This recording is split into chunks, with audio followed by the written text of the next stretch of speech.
Assalamu alaikum. My name is Dr. Khalud Imran. Today we will discuss about TVS, transvaginal sonography और transvaginal ultrasound, जिसको आम ज़ुबान में हम अंदरूनी मशीन या अंदरूनी अल्ट्रासाउंड कहते हैं।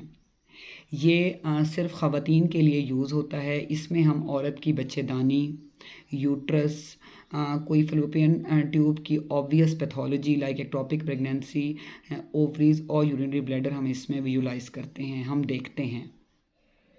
और ये इस्तेमाल किन सूरत हाल में होता है, जैसे बहुत शुरू का हमल हो या फ़ीमेल फैटी है, हमें नज़र नहीं आ रहा ऊपर से, या उसका ब्लैडर फुल नहीं है, यूरिनरी ब्लैडर मसाना उसने अच्छा पानी से नहीं भरा हुआ, वो अच्छा पानी पी कर नहीं आई, तो फिर हम उसका अंदरूनी अल्ट्रासाउंड करते हैं। इस तरह हम लोग डायरेक्ट विजुलाइजेशन कर लेते हैं। For fetal heart rate, missed abortions हो गई, उसके अलावा कोई एक्टोपिक प्रेगनेंसी है उसमें हम देखते हैं। उसके अलावा और पेल्विक पैथोलॉजीज़ हैं जिसमें यूट्राइन फाइब्रॉइड्स आते हैं या कोई यूट्राइन एनोमली है कॉन्जेनिटल, वो हमें बहुत अच्छी नज़र आती है। इसी तरह जो है वो हम लोग इसको जो पेरेंट्स या जो कपल्स चाहते हैं कि वो कंसीव करें, एंड उसमें हम लोग एग फॉलिकुलर ट्रैपिंग या एग ट्रैपिंग इससे on 12th day of cycle पे बहुत अच्छी होती है।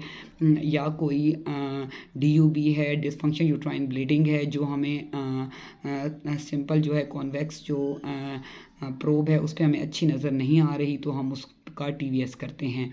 अब किन सूरत हाल में ये नहीं करना चाहिए, ये अनमैरिड बच्चियों में नहीं होता, और ड्यूरिंग मेंसेस भी इसको जो है वो हमें अवॉइड करना चाहिए, या अगर कोई थ्रेटेंड अबॉर्शन वगैरह है तो उसमें भी हमें इसको यूज़ नहीं करना चाहिए और विद केयर यूज़ करना चाहिए।